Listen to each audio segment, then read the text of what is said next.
लाई चाहिँ नवीकरण गरेर कार्ययोजनायुक्त अथवा चाहिँ वनमा सुशासन छ सामुदायिक वनमा भन्ने कुरा स्थापित गर्नलाई हामीले त्यो निर्णय गरेका थियौँ र त्यो निर्णय चाहिँ हाम्रो एउटा अभियानका साथ सञ्चालन गर्दाखेरि चाहिँ हामीले त्यो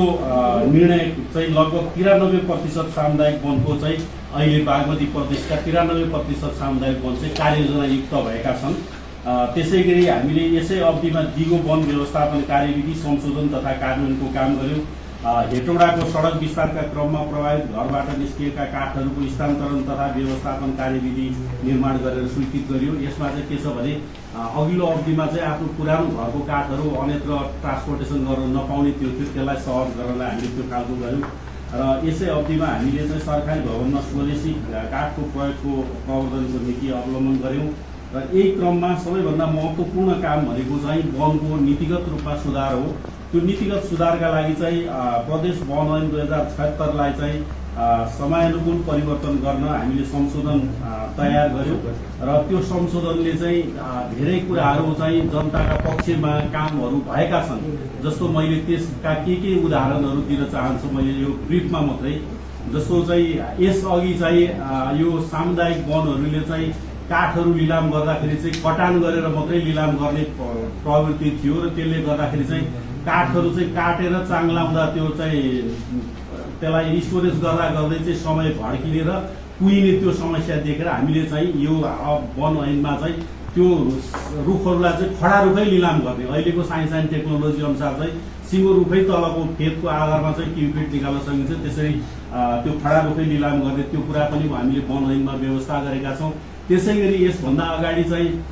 यो सालको रुख चाहिँ निजी आबादीमा रहेका सालको रुख पनि काट्न नपाउने कानुन थियो। तपाईँको बारीमा सालको रुख उम्रिन पनि पाउने, रोपेर हुर्काउन पनि पाउने, तर काट्न नपाउने त्यो अवस्था थियो। त्यसलाई हामीले संशोधन गरेर चाहिँ त्यो चाहिँ अन्य प्रजातिका रुख सरह आफ्नो निजी आबादीमा रहेका सालको काठ पनि काटेर बिक्री गर्न पाउने त्यो खालको व्यवस्था ऐनमा गरेका छौँ। त्यसका साथसाथै हामीले चाहिँ यो विभिन्न यो काष्ठ व्यवसायसँगको समन्वयमा हाम्रो चाहिँ नेपालको सन्दर्भमा चाहिँ वैदेशिक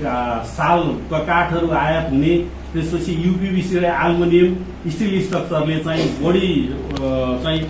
ठाउँ ओगटेको, अर्थात् चाहिँ राज्यको ठुलो आम्दानी चाहिँ बाहिर गइराखेको परिवेशलाई मध्यनजर राखेर अब हामीले चाहिँ हाम्रो देशको सालको काठ नै प्रयोग गर्ने अवस्था बनाउनु पर्छ र त्यसका लागि भनेको चाहिँ यो मूल्य चाहिँ समायोजन गर्नुपर्छ र त्यसका लागि हामीले चाहिँ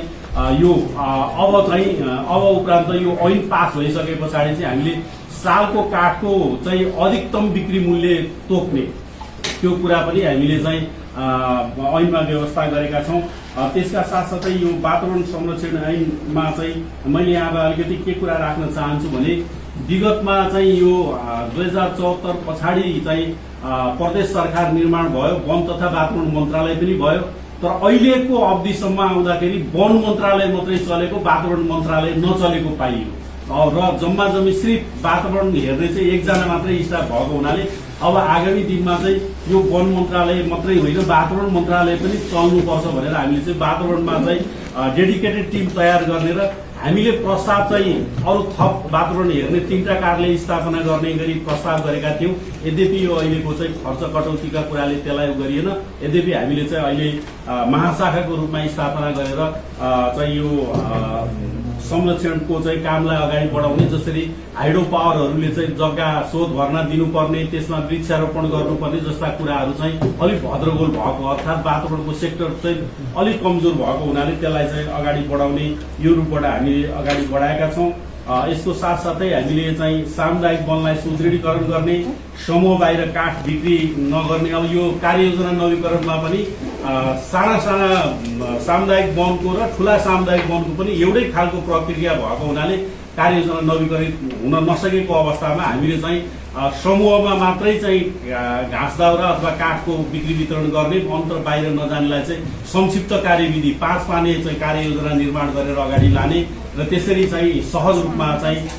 व्यवस्थापन गर्ने गर्यौँ र यो सामुदायिक वनको कोषलाई परिचालन र पारदर्शी बनाउने त्यो प्रावधान पनि हामीले व्यवस्थापन गर्यौं र सामुदायिक वनले वर्षमा कम्तीमा एक पटक साधारण सभा अनिवार्य गर्नुपर्ने व्यवस्था पनि हामीले गर्यौं। किन भन्दाखेरि अहिलेसम्म चाहिँ सामुदायिक वनहरू चाहिँ वर्षौं वर्ष एउटै अध्यक्ष हुने, त्यसमा चाहिँ साधारण सभा पनि नहुने, कार्ययोजना पनि नवीकरण नहुने, त्यसले गर्दाखेरि त्यहाँभित्र सुशासन नभएको अनुभूति गरेर हामीले त्यसलाई कडाइका रूपमा लागू गर्नलाई यसरी अगाडि ल्याएका छौं। वनमा चाहिँ अब उद्यममा जोड्नुपर्छ। यो चाहिँ हरियो वन नेपालको धन भन्ने कुरा थियो एक अवधिमा, त्यसपछि हरियो वनलाई हामीले संरक्षणको नीति मात्रै अवलम्बन गर्यौं। अब चाहिँ हरियो वनबाट संरक्षण मात्रै होइन, अब यसबाट चाहिँ समृद्धिको धन बनाउनुपर्छ, हरियो वनलाई समृद्धिको धन बनाउनुपर्छ भनेर हामीले चाहिँ वनमा उद्यम सिर्जना गर्ने, वनमा पर्यटनको विकास गर्ने र वनमा फ्रुट फरेस्टको व्यवस्थापन गर्ने र हामीले चाहिँ अहिले यसपालिको बजेटमा चाहिँ बागमती प्रदेशका 13वटा जिल्लामा कम्तीमा पनि एउटा टिमुर वन र एउटा फलफुल वन चाहिँ डेमोको रूपमा चाहिँ तयार गर्ने भनेर हामीले त्यो कार्यक्रम राखेका छौं। त्यसले पनि एउटा चाहिँ यो फ्रुट फरेस्ट र उसको हकमा चाहिँ एउटा कोसेढुङ्गा साबित हुने कुरा म यहाँहरूका बीचमा राख्न चाहन्छु। त्यसैगरी चाहिँ हामीले विगतमा चाहिँ यो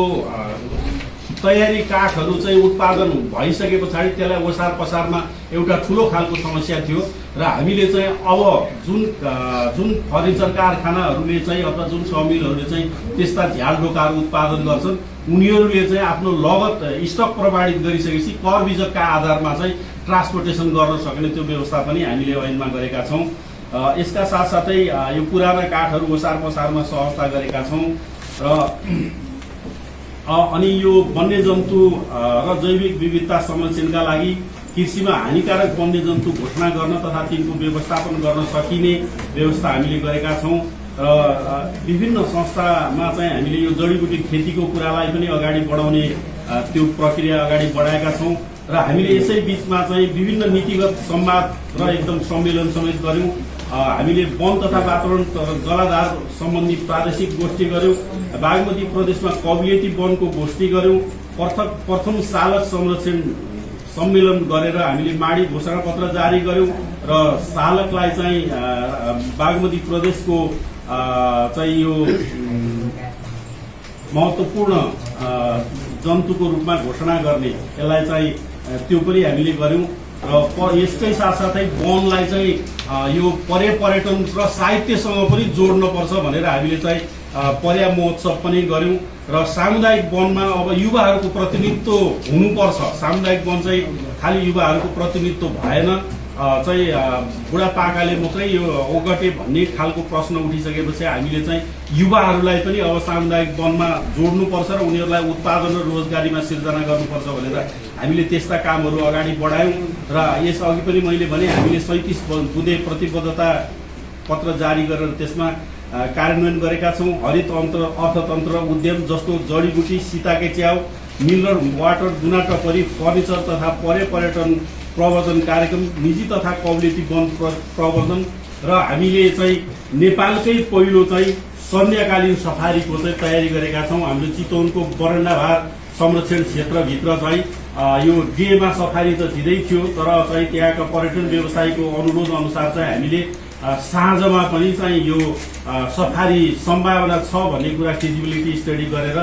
त्यसको सुरुवात गर्नलाई पूर्वाधारहरू तयार हुँदैछन् र अब त्यो सम्भवतः छिटै सुरु हुँदैछ। त्यसले गर्दाखेरि पनि यो पर्यटनको क्षेत्रमा त्यसले एउटा कोसेढुङ्गा साबित गर्नेछ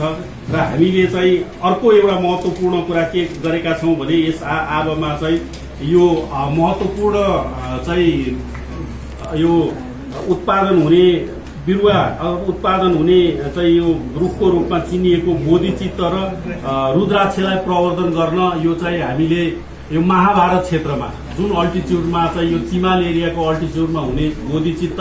र रुद्राक्षलाई चाहिँ हामीले 1 किसान 5 रुद्राक्ष 5 बोधिचित्तको बिरुवा चाहिँ वितरण गर्ने र त्यसलाई चाहिँ हुर्काउनलाई उत्प्रेरित गरेर आय आर्जनमा लगाउने गरेर यो पनि हामीले नयाँ कार्यक्रम राखेका छौं।